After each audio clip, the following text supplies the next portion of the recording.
Hello students, कैसे हैं आप सब। आज के सेशन में हम लोग बात करने वाले हैं उन स्टूडेंट्स की जो 3-4 सालों से तैयारी कर रहे हैं लेकिन रिजल्ट नहीं दे पा रहे हैं। साथ में उनकी भी जो कहीं ना कहीं जॉब कर रहे हैं, जिनके पास समय कम है और वो अपने आप को कैसे फिर वो आगे अपने आप को बढ़ाना चाहते हैं। एक अच्छा जॉब जो कर रहे हैं उससे चाह रहे हैं लेकिन नहीं हो पा रहा है, समय कम है। ऐसी बहुत सारी चीजें दिमाग में आ रही है। दोनों को कंबाइन कर देते हैं। ऐसे स्टूडेंट जो कुछ सालों से तैयारी कर रहे हैं, रिजल्ट में कन्वर्ट नहीं हो रहा, और कुछ ऐसे स्टूडेंट जो ऑलरेडी सिलेक्टेड हैं लेकिन उससे हायर पोस्ट जा रहे हैं और वहां नहीं हो रहा है। राइट, दोनों को एक साथ करेंगे अभी। देखो, ऐसा होता है कि हम लंबे समय से तैयारी कर रहे हैं और हर साल रिजल्ट निगेटिव में चला जा रहा है। वो प्रीलिम्स भी हो सकता है, मेंस भी हो सकता है। एक टाइम के बाद बहुत रिवीजन कर लिया, बहुत सारे एमसीक्यू लगा लिए, बहुत सारे टेस्ट दे दिए, फिर भी रिजल्ट नहीं आ रहा। ऐसा भी होता है ना। ऐसा तो है नहीं कि हर लोग लापरवाही करते हैं। हर स्टूडेंट लापरवाही नहीं करता। वो कई बार बहुत सारी किताबों को पढ़ता है, बार बार पढ़ता है और उसके बाद भी रिजल्ट नहीं आता। तो जब वो क्या कहेंगे, आपने कहा था टेस्ट लगाने को, हमने लगाया। आपने कहा था आंसर राइटिंग करने को, हमने किया। ऐसे हमने सीखा, उसके अलावा किताबें हमने पढ़ी, नोट्स हमने पढ़ा, सब कुछ किया, तब भी रिजल्ट नहीं आ रहा। अब बात करेंगे इसके बाद की। तो जो नए स्टूडेंट हैं उनके लिए नहीं है। अभी जो नए हैं उनके लिए नहीं है। हाँ, वो स्टार्टिंग से अगर ये काम करते हैं तो उनको वो स्थिति से गुजरना नहीं पड़ेगा, ये तो हो सकता है। लेकिन खास करके उनके लिए जो 2-3 सालों से तैयारी कर रहे हैं और तैयारी एक लेवल पे चला गया है, और जब भी वो रिवीजन करते हैं उनको लगता है यही तो किया हुआ है, कुछ नया नहीं मिलता, कुछ किक नहीं मिलता और कुछ अच्छा नहीं लगता, कॉन्फिडेंस नहीं आता है कि हो ही जाएगा, क्योंकि जो हमने 4 साल से किया है और जो बार बार कर रहे हैं वही करके तो एग्जाम में जाना है। फिर ऐसा अलग क्या करें कि ये जो एफर्ट है वो रिजल्ट में कन्वर्ट हो जाए। ये मन में आ रहा होगा सवाल ना, कि ऐसा क्या करें। अब दरअसल आप उस स्टेज में है ना, जो आप जहां पे आपकी सेटिस्फैक्शन तभी होगी जब वहां से आप ऊपर उठोगे। और वहां से ऊपर आपके पास जितने रिसोर्सेज है ना, वो तो सब आपने कर लिया। उसके आधार पे ही आप ऊपर उठेंगे, लेकिन आपको करना क्या ये समझ नहीं आ रहा। उसी की बात हम लोग करने वाले हैं। दरअसल आपके पास जितनी बुक्स है, जितने नोट्स है, जो भी कंटेंट है, उसमें अब मैं अगर आपसे कहूं कि आप रिवीजन करो तो आप फिर से रिवीजन करने लगेंगे। वही पॉइंट्स, वही सब कुछ आएगा और आप रिवीजन करते हुए चले जाएंगे। नहीं, अब आप रिवीजन के लेवल से भी ऊपर उठ चुके हो, क्योंकि वो भी आपने कर लिया। किताबों को 10 बार 15 बार पढ़ लिया है। ऐसे ऐसे फैक्ट्स है जो बिल्कुल आपको टिप्स पे याद है, फिर भी दिक्कत हो रही है, तो उसके लिए रिवीजन बोलना सॉल्यूशन नहीं है। अब आपको पढ़ाई करने की जरूरत नहीं है। अब आपको उन्हीं चीजों में से चीजों को ढूंढने की जरूरत है। समझ में आ रहा है। रिवीजन तो अपना एक तरफ चलता रहेगा, अब ढूंढना है आपको। ढूंढना क्या है? जैसे आपने मॉडर्न हिस्ट्री उठाया, ज्योग्राफी उठाई, इकोनॉमिक्स, कोई भी एक सब्जेक्ट को उठाया। अब सब्जेक्ट में आपको पढ़ना नहीं है। पढ़ेंगे तो फिर तो रिवीजन हो जाएगा ना। अब आपको ढूंढना है कि इसके अंदर वो कौन सा कंटेंट है या कौन सा फैक्ट है जो मिस कर रहे हैं, जिसपे हमारी पकड़ नहीं है। समझ में आ रहा है। यही चीजें मेंस पे भी करनी है। आखिर मेंस के अंदर हम वो किस तरह के कंटेंट नहीं डाल पा रहे हैं, कहां गलती कर रहे हैं, तो वो चीज को ढूंढ के निकाल के सबसे पहले इसको हम प्रैक्टिकल तरीके से समझाते हैं कि कैसे आपको ढूंढना है, फिर इस पे आगे बात करेंगे। क्योंकि वो भी पता होना चाहिए कि हमें ढूंढना क्या है।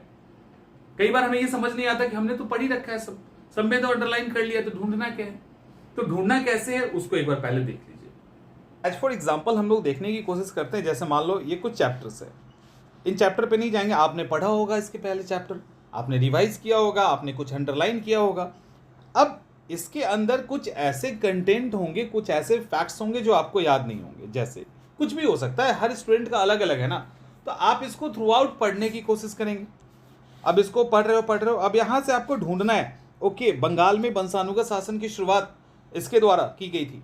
इसके अलावा और क्या है, मुर्शिद कुली खान ने इजारा व्यवस्था को फिर से लागू किया, यानी इजारा व्यवस्था वहां लागू किया गया था। अब इजारा व्यवस्था क्या है इसको एक बार हम समझ लेंगे।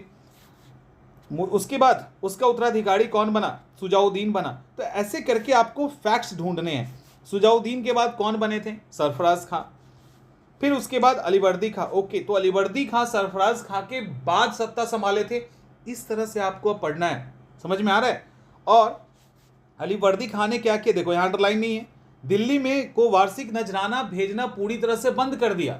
ये जस्ट आपको एक समझाने का तरीका है कि कोई भी पेज, कोई भी चैप्टर या कोई भी नोट्स जब आप उठाओगे तो आपने जो पहले से पढ़ रखा है उसमें आपको ढूंढना है कि क्या छूट गया है, क्या हमको याद नहीं है, हमें सिर्फ उसी को पढ़ना है, ढूंढ ढूंढ कर उसको पढ़ना है। क्लियर? इसके अलावा इसी तरह से आगे आप देखेंगे, अलीवर्दी खान ने मराठा और अफगान विद्रोहियों का कई बार सामना किया। 4 बार बंगाल पे आक्रमण मराठों ने किया, मराठे ने आक्रमण किया, उसके कारण 1,20,000 का सालाना देना इन्होंने एक्सेप्ट किया ताकि मराठे उनके ऊपर आक्रमण ना करें। तो 1,20,000 रुपए अलीवर्दी खान ने मराठों को दिया ताकि मराठे उनके एरिया में अधिकार अटैक ना करें। तो इस तरह से आपको फैक्ट्स को बार बार देखना है। उसके बाद कौन बना? सिराजुद्दौला बना, उसकी जो कहानी है वो आप देख लेंगे उसके अंदर। अवध की बात करें तो सादत खां बुरहानुल मुल्क ने इसकी स्थापना की थी। सैयद बंधु, इसके अंदर इनका फैक्ट ये है कि सैयद बंधु के खिलाफ जो कॉन्स्पिरेंसी थी उसमें शामिल होने के कारण इनको बुरहानुल मुल्क की उपाधि दी गई। तो किसके लिए दिया गया था? तो सैयद बंधु के खिलाफ सपोर्ट किया था मुगल का, इसीलिए दिया गया था। तो ऐसे करके आपको एक एक फैक्ट्स उसके अंदर से ढूंढना है। जैसे आपको सुजाउद्दौला वजीर बना, ये आपको याद है, कहाँ ये याद है। इसके अलावा यहाँ पे चलो, यहाँ पे आपको ज़्यादा क्लियर होगा। जैसे आमेर राज्य की बात करते हैं, देखिए आमेर राज्य की जब बात करेंगे तो आपको यहाँ पे ऑलमोस्ट कंटेंट याद होगा। पहला आमेर की बात करेंगे तो सवाई जयसिंह आ जाएंगे, वो आपको याद होगा। सवाई जयसिंह क्या थे? सोशल रिफॉर्मर भी थे, उनको खगोल का भी ज़्यादा अच्छा नॉलेज था, वो जोशी का भी अच्छे खासे जानकार थे। इसके कारण उन्होंने जयपुर के बाद में जयपुर की स्थापना की और वहाँ पे क्या बनाया? जंतर मंतर। तो जयपुर उन्होंने किससे छीना? जाटों से छीना। हो सकता है सबको ये पता है कि जयपुर सवाई जयसिंह ने बसाया, लेकिन किससे छीन के बसाया ये नहीं पता है ना, जाटों से छीन के बसाया। इसके बाद उन्होंने जिज मोहम्मद शाही नामक किताब लिखी। 5 जगह उन्होंने क्या बनवाया? 5 जगह उन्होंने जंतर मंतर बनवाया।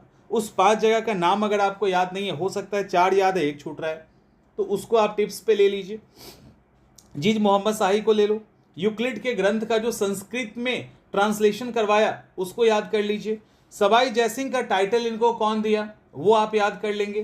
तो इस तरह से धीरे धीरे करके आपके जो छूटे हुए कंटेंट है ना, जो आपसे बच रहा है, उसको जब आप कवर कर लोगे, हर सब्जेक्ट में अलग अलग होगा, ध्यान रखना, तो धीरे धीरे आपके कॉन्फिडेंस बढ़े, आपका कॉन्फिडेंस जो है ना वो बढ़ेगा। जैसे हैदराबाद, निजामुल मुल्क हैदराबाद की स्थापना की। औपचारिक रूप से इसने अपने आप को फ्री तो नहीं किया मुगल बादशाह के अंदर, लेकिन ये फ्री होके ही काम कर रहे थे। उसी तरह से कर्नाटक पहले हैदराबाद का हिस्सा था, तो वहां पर भी वो भी जो हैदराबाद था, कर्नाटक था, वो भी अब सेपरेट होके काम करना शुरू कर दिया। तो ये है। इसके बाद मैसूर की बात करते हैं तो चिक्का कृष्णराज का वहां पे शासन था, लेकिन नाम मात्र का शासन था। शासन कौन संभाल रहे थे? देखिए 2 अधिकारी, देवराज और नंजराज।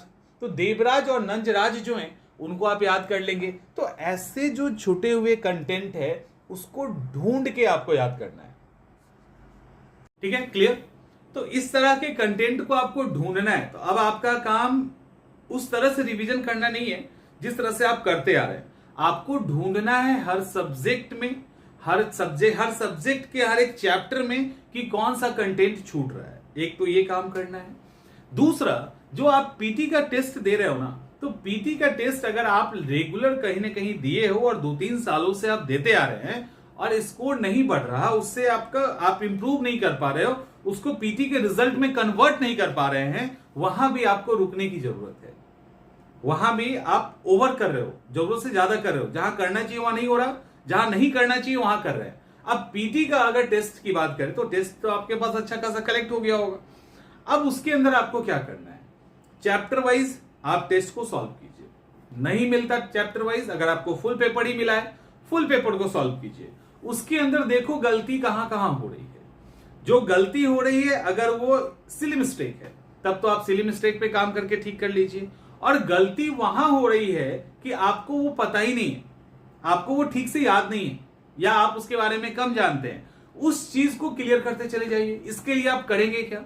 इसके लिए आपके पास एक प्रॉपर रजिस्टर होना चाहिए, कॉपी होना चाहिए, जिसमें क्लियर जो क्वेश्चन आपसे नहीं बन रहा है उसके टॉपिक को लिखो और उसके अकॉर्डिंग उसको किताब में, नोट्स में जहां होता है उसको पढ़िए, क्लियर कीजिए, फिर क्वेश्चन पे आइए, उसको सॉल्व कीजिए। एक एक क्वेश्चन टेस्ट सीरीज के ढूंढ ढूंढ कर आपको बनाने हैं, समझते हुए किताबों में पढ़ते हुए, तो इस तरह से आप टेस्ट को भी सॉल्व करेंगे।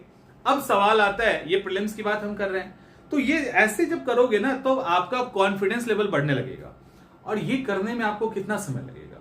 आप अगर इस तरह से डेली मात्र 3 घंटे, ठीक है, 3 आवर्स, 3 घंटे भी आप अगर डेली देते हो ना, तो 1 महीना काफी है। क्योंकि आप वो स्टूडेंट नहीं है जिनको सारे सब्जेक्ट, सारा चैप्टर डेली पढ़ना है, मतलब सबको एकदम डीप में पढ़ना है, ऐसा नहीं है।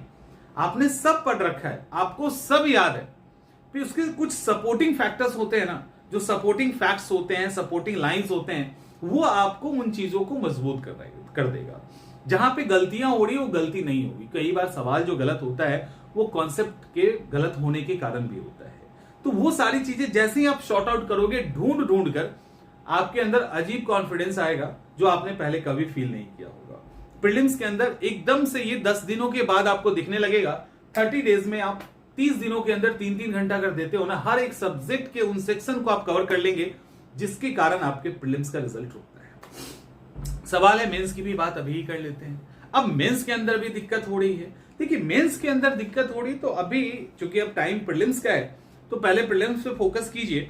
मेंस के लिए आपने अगर मेंस पे भी काम किया है, आंसर राइटिंग किया है, मेंस का एग्जाम दिया है, यानी प्रीलिम्स क्वालिफाई किया, मेंस दिया, रिजल्ट नहीं आया, तो कहीं ना कहीं वहां पे आंसर राइटिंग पैटर्न पे काम करने की जरूरत, पहला। और दूसरा, कहीं ना कहीं आपके पास पॉइंट्स कम हो रहे हैं, समझ में आ रहा है, जिसमें आप क्वेश्चंस के अलग अलग डायमेंशन पे जो आपके पॉइंट है ना वो कम हो रहे हैं। जैसे 90-20 छोटा सा टॉपिक, 1920 असहयोग आंदोलन, कारण कैसे स्प्रेड किया, उसके प्रोग्राम क्या थे, अनसक्सेस कैसे हुआ, कॉन्सिक्वेंसेस क्या थे, ऐसे करके 5-7 डायमेंशन बनेगा। उस 5-7 डायमेंशन को अगर आप कवर कर लेते हैं तो बताइए छूटा क्या? तो दरअसल हम वो कवर नहीं करते हैं, और उस कवर करने के दौरान हमें हर एक पे पॉइंट तैयार कर लेना है, उससे रिलेटेड इंपॉर्टेंट फैक्ट्स, बहुत इंपॉर्टेंट जो फैक्ट्स है वो हम कलेक्ट कर लेंगे, वहां पे आपका टॉपिक खत्म हो गया। तो ऐसे करके आपने मेंस के लिए भी तैयार किया होगा, लेकिन हर एक चैप्टर में कुछ ना कुछ सेक्शन छूट रहा होगा, कुछ ना कुछ ऐसे एरिया होंगे जहां पे आपके पॉइंट्स कम पड़ रहे होंगे। ढूंढिए, अब पढ़िए मत, ढूंढिए, ढूंढ के निकालो कि कहां छूट रहा है, उसको पूरा कीजिए। मतलब अब पूरा आपका जो है ना रिजल्ट के लिए पूरी सीट तैयार है, पूरा तैयार है, उसके अंदर छोटे छोटे होल हो चुके हैं, उस होल्स को भरिए। समझ में आ रहा है? तो जब वो उस होल्स को भरने लगेंगे तो आपको रिजल्ट दिखने लगेगा। तो गैप भरने की जरूरत है, गैप भर लोगे रिजल्ट दिख जाएगा, गैप नहीं भरेंगे रिजल्ट नहीं दिखेगा।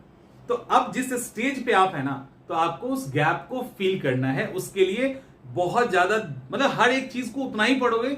होता क्या, दिक्कत क्या है मालूम है? दिक्कत ये होती है कि जब हम रिवीजन करने बैठते हैं ना, तो उसी चीज को रिवाइज कर लेते हैं जिसको पहले किया है, फिर दोबारा करते फिर वही हो जाता है, फिर तीसरा बार करते फिर वही हो जाता है। तो जो किया हुआ ऑलरेडी है, जो हमें अच्छे से पता है, हम उसी को बार बार रिवाइज करते हैं, हमारा इंप्रूवमेंट रुक जाता है। तो रिवीजन करने के कई तरीके होते हैं, जिसमें लास्ट और फाइनल तरीका है ढूंढना। तो आप अपने कमियों को ढूंढ के वो प्रीलिम्स के लेवल पे, मेंस के लेवल पे उसको खत्म कीजिए, आप बिल्कुल तैयार हो जाएंगे रिजल्ट के लिए। रिजल्ट आपका नहीं रुकने वाला है। उम्मीद करते हैं चीजें समझ में आ गई होंगी, तो अच्छी बात है। इसी के अकॉर्डिंग आप अपनी तैयारी को या प्रिपरेशन को आगे बढ़ाइए, और बस कुछ नहीं, 1 महीना, 3 घंटे 1 महीना उनके लिए जो पहले से पढ़ रखे, रिजल्ट आपके पास होगा। मिलते हैं अगले वीडियो में।